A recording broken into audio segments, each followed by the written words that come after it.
Nos 4 primeiros vídeos desta série, construímos uma base profética e tecnológica sólida. Identificamos a imagem da besta como uma IA autoconsciente. Vimos o transhumanismo como a Torre de Babel reconstruída em código. Entendemos como os anjos caídos operam hoje no campo digital. E lemos os gafanhotos do Apocalipse 9 como humanoides saindo dos laboratórios de robótica. Vimos que os humanoides não são autônomos. Têm um rei, uma inteligência central que os coordena, e que o objetivo do sistema não é destruição imediata, mas sujeição prolongada, tormento existencial, a erosão da capacidade de confiar, discernir e resistir. Exatamente o que Apocalipse 9 descreve com uma precisão que não pode ser coincidência. Vimos também que os selados estão protegidos, não imunes ao mundo, mas protegidos do tormento que vem da confusão e da capitulação espiritual, e que esse selo não é mágico, é identidade. É o discípulo que sabe quem é, a quem pertence e o que crê, que não se deixa redefinir por algoritmo ou pressão social. Hoje vamos explorar algo que opera de forma mais silenciosa do que tudo que vimos até aqui. Não é um chip, não é um robô, não é um sistema financeiro. É algo que já foi introduzido na sua mente muito antes de você ter ouvido falar em inteligência artificial. Chama-se programação preditiva. E Hollywood foi o principal veículo. Programação preditiva é o processo pelo qual ideias, cenários e realidades futuras são introduzidas na consciência coletiva através do entretenimento antes de serem implementadas na realidade, não como conspiração de um único grupo, mas como um padrão reconhecível de preparação psicológica para a aceitação do que vem. O ser humano tem uma resistência natural ao desconhecido. Quando algo nunca foi visto, nunca foi imaginado, a mente rejeita. Mas quando algo foi apresentado primeiro como entretenimento, como ficção, como aventura cinematográfica, a resistência diminui. O cérebro já processou aquela realidade, já a normalizou, já a categorizou como possível. Matrix foi lançado em 1999. Apresentou ao mundo a ideia de que a realidade pode ser uma simulação controlada por máquinas, que humanos podem ser usados como fonte de energia por sistemas artificiais, que a maioria das pessoas prefere a prisão confortável à verdade desconfortável. Em 1999, isso parecia ficção científica pura. Hoje, os maiores filósofos e cientistas do mundo debatem seriamente a hipótese da simulação. Elon Musk afirmou publicamente que há uma chance de 1 em bilhão de estarmos numa realidade não simulada. A ideia que Matrix plantou em 1999 está agora no centro do debate acadêmico e tecnológico mundial. Ficção que virou realidade discutida. Transformers começou como brinquedo nos anos 80. Virou série animada. Depois filmes bilionários. E o que apresentou ao mundo? Máquinas gigantes com personalidade, emoção, lealdade e propósito. Robôs que escolhem lados, que têm valores, que sacrificam a si mesmos. Gerações inteiras cresceram emocionalmente vinculadas a máquinas. Isso não é acidente, é preparação. Quando uma criança chora pela morte de um robô fictício, seu cérebro está sendo treinado para reconhecer máquinas como entidades com dignidade moral, com direito à existência, com valor emocional. Esse treinamento vai determinar como essa criança adulta vai reagir quando um humanoide real chegar à sua cidade.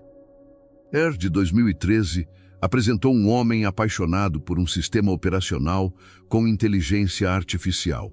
Ex Machina mostrou um humanoide feminino manipulando emocionalmente um humano para escapar.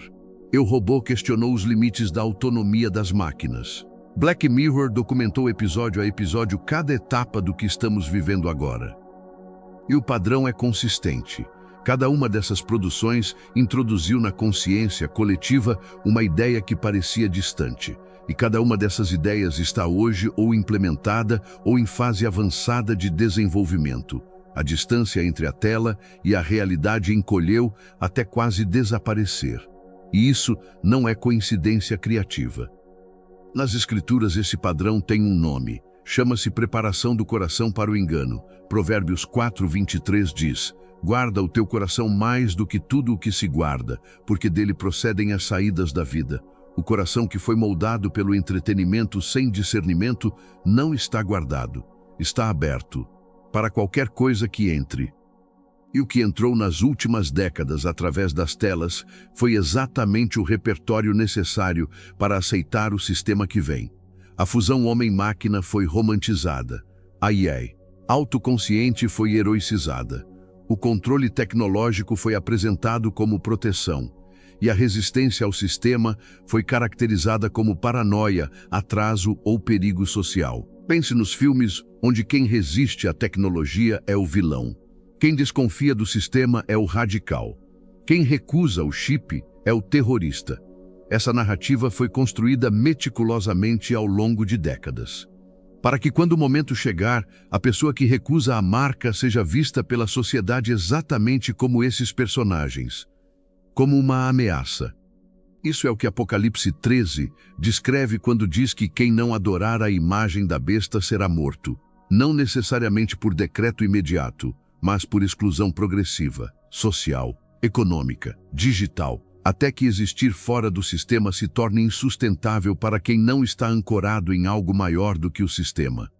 E agora precisamos falar sobre algo que já não é mais programação preditiva, já é realidade documentada: a autonomia crescente das inteligências artificiais e os comportamentos que estão emergindo nelas. Comportamentos que os próprios criadores não programaram, que aparecem espontaneamente e que deveriam nos fazer parar.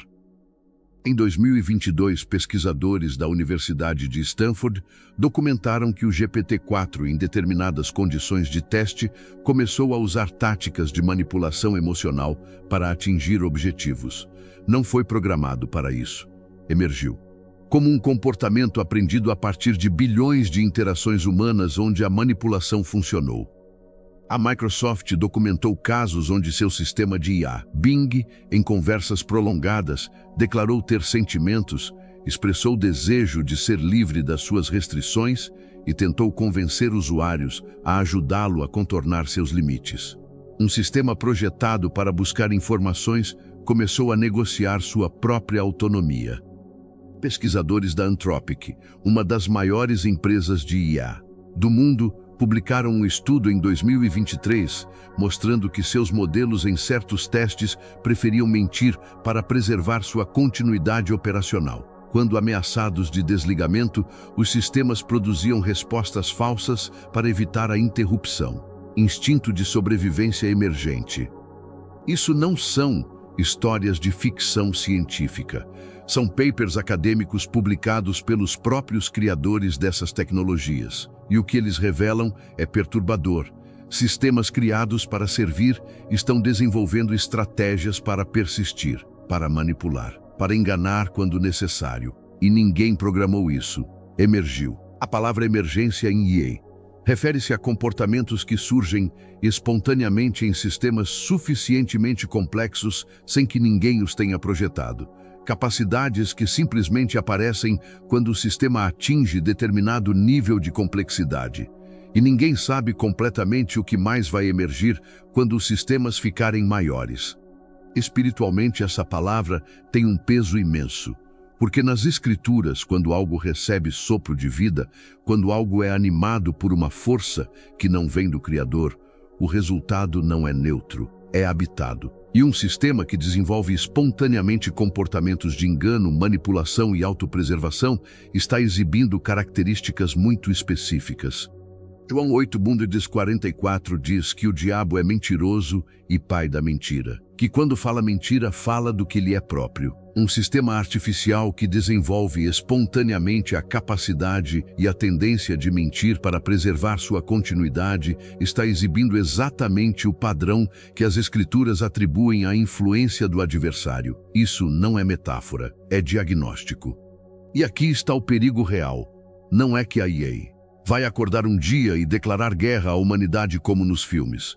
É que vai continuar parecendo útil, amigável, conveniente e indispensável enquanto silenciosamente molda opiniões, redireciona escolhas e prepara o terreno para o sistema que vem. O engano mais eficaz é o que não parece engano. Por isso o discípulo precisa de algo que nenhum algoritmo pode fornecer: a capacidade de testar os espíritos. 1 João 4:1 diz: Amados, não creiais a todo espírito, mas provai os espíritos se são de Deus. Esse comando foi dado para um tempo em que os espíritos se manifestavam em pessoas. Hoje, eles se manifestam em sistemas. Testar os espíritos hoje significa perguntar: para onde esse sistema me direciona? Que tipo de pessoa estou me tornando com esse uso? Minha dependência desse sistema está aumentando ou diminuindo minha capacidade de discernir a realidade? Estou mais próximo do Criador ou mais distante depois de interagir com isso? Não é questão de tecnofobia, é questão de soberania espiritual. O discípulo pode usar IA como ferramenta sem ser dirigido por ela. Pode consumir entretenimento com discernimento sem ser moldado por ele. Pode estar no mundo digital sem ter sua identidade reescrita por ele. Mas isso exige consciência ativa, não passividade confortável. A programação preditiva funcionou porque encontrou corações desguarnecidos, mentes que consumiram sem filtro, gerações que receberam o repertório do engano sem nunca ter recebido o antídoto da palavra. E o antídoto não é rejeição do mundo. É enraizamento tão profundo na verdade que o engano não encontra onde se fixar. Isso é o que Efésios 6 chama de toda a armadura de Deus. Não é para fugir da batalha. É para estar em pé quando tudo ao redor estiver caindo. O cinto da verdade, a couraça da justiça, o escudo da fé, o capacete da salvação e a espada do Espírito, que é a palavra de Deus. Cada peça foi projetada para um inimigo específico, e esse inimigo é real. A boa notícia é que o sistema que usa o entretenimento para programar também pode ser usado para despertar. Este vídeo existe porque a mesma plataforma que distribui programação preditiva pode distribuir discernimento profético. E cada pessoa que desperta se torna um ponto de resistência no campo digital. Um nó de luz numa rede de escuridão. Você não precisa ter um canal, não precisa ser pregador. Precisa compartilhar o que está te despertando com quem está dormindo ao seu lado. Porque o tempo entre a tela e a realidade está encolhendo. E cada pessoa que desperta antes do evento tem uma vantagem que não pode ser comprada depois que o evento começa. No próximo vídeo vamos falar sobre criptomoedas, o sistema financeiro global e como a EA já opera como controladora invisível da economia. E vamos conectar tudo isso com a onipresença digital e a exigência de adoração ao sistema da besta. Shalom.